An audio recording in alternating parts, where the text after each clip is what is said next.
Welcome all to Nat Express podcast. Here we are again with Dr. Prasad, and today our topic of discussion is going to be about self-respect. Dr. Prasad, what would you like to say about this? Hi, I'm Prasad here, a chemist by training, a doctorate degree in chemistry, and we talked about self-respect some time back on blood sugar and diabetes. Another area in which we thought of discussing today to maintain self-respect is about heart and the cholesterol. So what are the key roles of our heart in maintaining our normal bodily functions? Yeah, exactly. Heart is the central organ, what we can call it as it takes care of the entire circulation process in your body. It circulates oxygenated blood throughout your body, in every corner of your body, and take out all the waste material, including carbon dioxide, bring it back for reoxygenation and elimination of the waste material. Not only circulation of the oxygenated blood, it also transports hormones, and it takes care of bile acid production, vitamin D production. There are multiple roles for heart, an integral part of your body. Cholesterol has a bad reputation, but why does our body actually need it? Yeah, cholesterol is an integral part of body. Without cholesterol, your body will not be complete. It's about 75 to 80% of the cholesterol in your body is produced by in situ by your liver. Liver produce cholesterol because it is needed, because this cholesterol is an extracellular coating on every cell, and this cholesterol is finally got converted into many hormones and many biological functions. The cholesterol input, the input for liver to make cholesterol is coming from the glucose, some of the fatty acids, and some amino acids, what you consume from the proteins. So these are the input for liver to produce cholesterol. So cholesterol is produced in your body as a feedback mechanism. When our body requires, cholesterol is produced by the liver. When you eat some food containing cholesterol or cholesterol imparting material, sometimes they will stop the production of cholesterol, liver stop production, and sometimes they will produce more than what is required. So our question is that don't allow your liver to produce more cholesterol than required. Let it be a balanced one. Yeah. What's the difference between HDL and LDL, sir? Yeah, broadly, when you do a blood profile test for cholesterol, you will get multiple parameters. One will be total cholesterol, then you will get a value of LDL, low density lipoprotein, then another parameter HDL, high density lipoprotein, then triglycerides, and there is sometimes they will incorporate one more parameter called VLDL, very low density lipoprotein. So when you look at it, the results will talk about the total cholesterol. So total cholesterol is something everyone, if it is less than this, you are better. 200 milligram per deciliter is the recommendation given for a good heart maintenance or blood profile maintenance. 200 milligram per deciliter for total cholesterol. Then there is a restriction for LDL, low density lipoprotein. If it is less than 100 milligram per deciliter, you are good. But for HDL, recommendations are 40 to 50 milligram per deciliter minimum. So there is a restriction on LDL, there is a minimum restriction given for HDL, because LDL is known as bad cholesterol. LDL actually picks cholesterol produced by liver and transport across. During this process, what will happen is that this cholesterol picked by these lipoproteins will get deposited on your arteries. So too much of LDL running around your blood circulation finally will give deposit of plaque on your arteries and finally end up in blockage or reduction the diameter of the arteries, and finally end up with blockage of arteries, and the ultimate trouble will be a heart attack or a stroke. But HDL, the role of HDL, high density lipoprotein, it picks extra cholesterol from bloodstream, bring it back to liver for recycling or removal. So LDL has a role of picking cholesterol from liver and transport across, and finally end up in depositing on your arteries. HDL pick the extra cholesterol in the bloodstream, bring it back to liver for detoxification or recycling. So that is why there is a maximum recommended one given for LDL, and minimum if your HDL level is higher, you are on a better side. And for triglyceride, the recommendation is around less than 150 milligram per deciliter.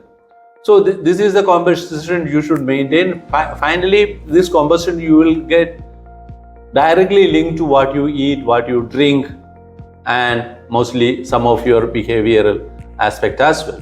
How can we reduce our LDL and increase our HDL also? Yeah, LDL, low density lipoprotein, their lipid part is more than the protein part. Okay, the cholesterol, that LDL, the lipid part is coming from saturated fat. So if you take food with the minimum saturated fat, or a food containing saturated fat will lead to LDL. So saturated fat means red meat is known for saturated fat. Trans fatty acids formed during the hydrogenation of vegetable oils. This trans fatty acid also will contribute to LDL. So saturated fat coming from red meat. The other source is your trans fat, mostly coming from the fast food situation, because there, to have the right appearance and feel, fast food products are mostly using this hydrogenated vegetable oil, because that will be solid at room temperature than the original oil was liquid in nature. So minimize trans fatty acid based product as well as red meat product containing saturated fat. So your blood sugar level will be better in minimizing the level of LDL. Okay, so how important is exercise in regulating cholesterol? Yeah, okay. In addition to, you mentioned the LDL part, the HDL part will come from oils like unsaturated fatty oils. Something like olive oil, or it can be gingerly oil, or it can be groundnut oil. These are all unsaturated, and omega-3 fatty acids all will lead up to HDL. The other important thing is that your regular exercises will shift the pattern of this LDL, HDL. If you do regular exercise, LDL level will be coming down, HDL level will be boosting up in your body. So regular exercise as recommended, around 150 minutes of brisk walking at least in a week will support modifying your cholesterol level to a better side. So are there any common lifestyle factors which increase LDL levels? Yeah, other lifestyle, the very first thing is your diet itself. The most important thing is have a quality diet, include vegetables, include fruits, include nuts like walnut, let it be badam, it can be cashew, it can be flaxseed, and most important one is that fatty fish. Fatty fish has got a lot of omega fatty acids. These omega unsaturated fatty acids always will improve the level of HDL. That is what you actually require. So include vegetables, include fruits, include nuts, consume fatty fish in your food, lean proteins, all those things. And most important thing is, as I mentioned, good exercises. It can be a brisk walk itself, then quality sleep, and avoid a situation of stress. Minimize the situation of stressful days ahead. So all will impact in maintaining your better cholesterol level, minimize the deposition of plaque in your arteries.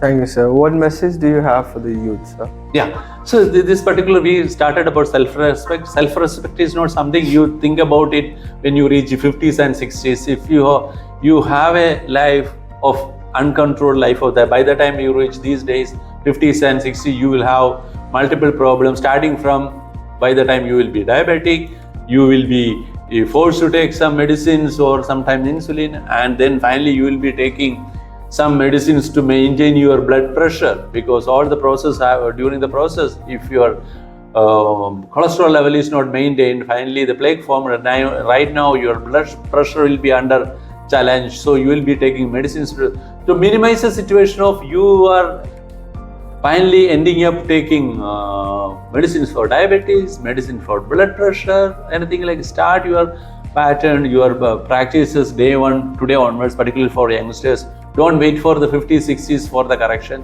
Prevent you not reaching that type of situation as you reach the age of 50s and 60s. So today, if you ensure it as a self-respect, ensure that what you are consuming is not that sugary foods, not that fatty food.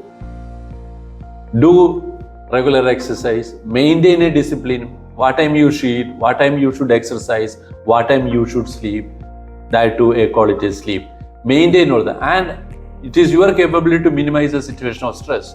If you take care of your body and you respect people around you, there will not be any stress situation. So it is your discipline and your planning can seriously impact minimizing the stress. Stress will complicate all your health issues, starting from diabetes, blood pressure, obesity, or many health troubles related to the stress level.